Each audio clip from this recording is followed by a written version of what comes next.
Nossa próxima palestra é o programa Minha Casa Minha Vida, e o expositor é o senhor Marcos Landa.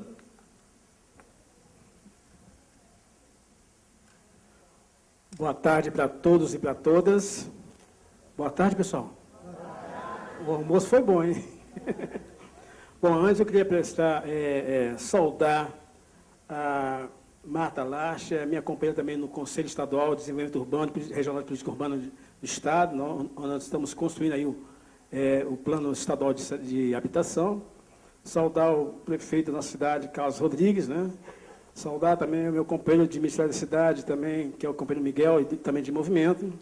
Saudar o Sami de Paula e o Olegário, também nossos companheiros na AMA, né, a Aliança Municipal de Associações. Mas antes de fazer minha apresentação, eu queria prestar 2 esclarecimentos rápidos. Primeiro, hoje deveria estar nessa mesa aqui a minha companheira, nossa companheira do Ministério da Cidade, a Inês Magalhães. E a gente conversando com ela, infelizmente, ela tem uma atividade já prevista em São Paulo, não pôde estar nessa mesa. E aí eu fui convidado pela coordenação de substituí-la, e que é um prazer para nós do Movimento Nacional e uma honra.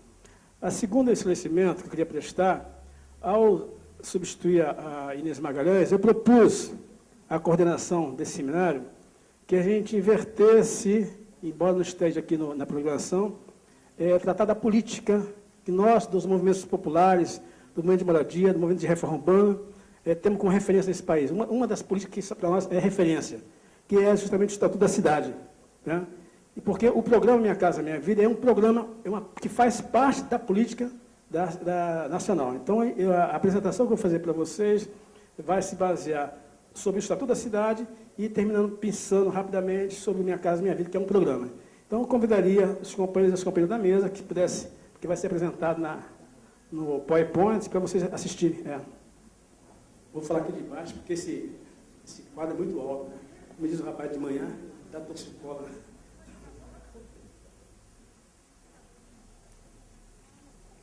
Pode colocar para vocês aí. Eu vou pular alguns slides do Estatuto da Cidade, porque essa apresentação é um pouco longa, e o tempo nós temos é apenas de 20 minutos, então algumas questões eu vou passar batido aqui. Tá?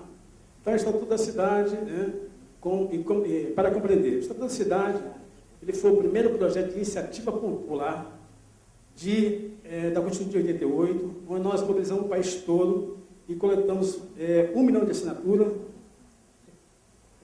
Obrigado. 1 milhão de assinaturas e entregamos na Constituinte esse projeto. Tramitou durante 12 anos no Congresso e, no final dos apagados do governo FHC, ele foi sancionado e depois teve um desdobramento fantástico que nós queríamos, que é fruto do Estatuto da Cidade. O próprio Ministério da Cidade, hoje, que existe, que é o interlocutor entre nós, a sociedade civil e o governo federal, é fruto dessa discussão do Estatuto da Cidade. Pode passar. Bom, clica novamente. Pode clicar. Pode clicar novamente. Aí, pode. O Brasil tem mais ou menos 170 milhões de habitantes. 81% da população brasileira é urbana, sendo que desses 170 milhões, 138 mil mais ou menos vivem na cidade. Então, o fenômeno de urbanização agravou o histórico quadro de exclusão social e a marginação e a violência nesse país. Pode passar. Bom, então, como é que está situado hoje o adensamento populacional, né? A exclusão e a marginação e a violência, né? Adensamento, verticalização excessiva, ocupações, alagados, favelas, cortiço, periferia longínqua, desprovida de serviços e equipamentos, poluição da água e do solo, foi bem abordado de manhã. Esse é o diagnóstico do nosso país, de como vive a questão habitacional nesse país. Pode passar. Aí são o quadro urbano atual, um dos maiores desafios do século, esse século, né? Aí você vê algumas cidades como Belo Horizonte, Teresópolis e Recife. Pode passar. Onde vamos morar? Históricas edificações articuladas nos movimentos populares por uma cidade mais justa, né? A Constituição de 88, como eu falei no início, e a doutora Marta acabou de falar, é prever a participação popular nas decisões de interesse público. Né? A primeira vez que o Ministério da Cidade, a cidade é tratada, a cidade é tratada com inclusões no artigo 182, 183 da Constituição Brasileira, onde fala do capítulo da política urbana, que regulamenta toda a questão da política urbana. Pode passar? O artigo 182 coloca: a política de desenvolvimento urbano tem que ser objetivo de ordenar o pleno desenvolvimento das funções sociais da cidade e da propriedade. Isso significa dizer que a cidade é de todos, não de uma poucas pessoas, ou de um setor privilegiado. O artigo 83 institui o uso capião urbano, possibilitando a regularização das extensas áreas ocupadas por favelas, filas, alagados, invasões. Aí a gente não usa o termo invasão, a gente usa o termo ocupação, porque invasão para nós do movimento de moradia é pejorativo.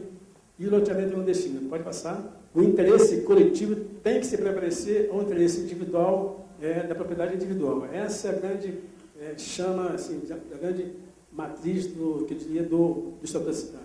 Ou seja, a cidade tem que prevalecer o que a população coletiva quer do que o direito individual de alguns. Pode passar? Gestão democrática, aí a participação popular em todas as decisões de interesse público garantindo a gestão democrática. Isso que a doutora acabou de falar. Né?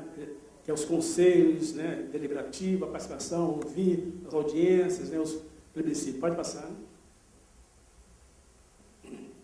Bom, ele também dá mais um clique. Propõe a justa distribuição dos benefícios. Bom, a justa distribuição dos benefícios, né, e do ônus decorrente ao processo de implementação. Né? Então, a gente tem que colocar que numa cidade como Nova Lima ou como outros municípios, essa questão dos benefícios tem que estar em acesso para todas as pessoas, né? E não, mais uma vez, para uma pequena minoria. Pode passar? Dá mais um foco. Recuperação de investimentos públicos que proporciona a valorização dos imóveis urbanos. Para vocês terem ideia, fui falar de manhã, Nova Lima, em vez de 17, são 25 imóveis, terrenos vazios ou subutilizados. Belo Horizonte, só dentro da área de contorno, são 100 imóveis vazios e subutilizados. Então, isso tem que cair aqui no investimento público para poder ter uma... Aqui é 25 mil, lá 100 imóveis. Aqui é 25 mil, lotes vazios, Belo Horizonte 100. Não, 100 imóveis vazios na área do contorno. Se for estender para fora, dá mais. Não, Belo Horizonte são 100 imóveis vazios dentro da área do contorno.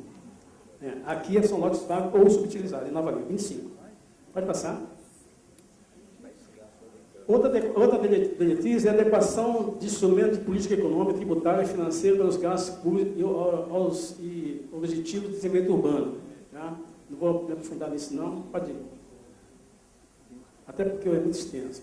Garantia do direito à cidade sustentável. Foi muito abordado de manhã, né?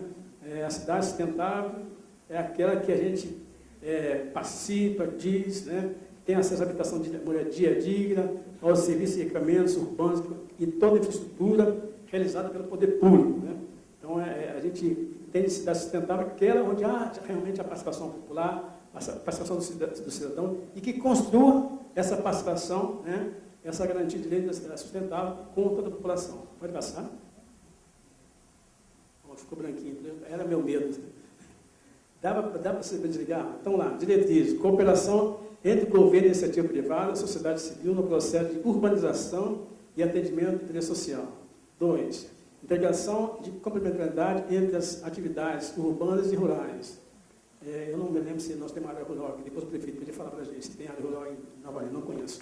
Organização fundiária e urbanização das áreas ocupadas pela população pobre. Né? Esse é o grande gargalo que nós temos em todo o país. Né? São as áreas que são ocupadas, né, espontaneamente e depois não são regularizadas. Mas o governo federal tem um programa direto para isso. Simplificação da legislação do passamento do solo, uso e ocupação do solo.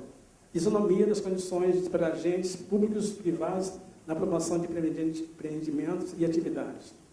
Pode passar. Tudo isso são diretrizes que o Estatuto prevê. Tá? É o que aponta como deve ser feito. Agora, quais são os instrumentos importantes que tem no Estatuto da Cidade? E aí eu queria fazer uma reflexão com todos os companheiros e companheiras que estão aqui nesse plenário, principalmente as pessoas que atuam na área da reforma urbana, principalmente os companheiros que atuam nos movimentos. Guardada a devida proporção, assim como a Bíblia é a referência para os evangélicos e para os cristãos, para os católicos, o Estatuto da Cidade é uma das grandes referências nossas do movimento, que coloca toda a questão da cidade aí, da questão urbana, de como se fazer, essa referência. Então, todo dirigente popular, de movimento popular, que luta pela reforma urbana, tem que ter noção disso aí, conhecimento disso aí. Não precisa ser doutor, mas pelo menos entender um pouco. Pode passar?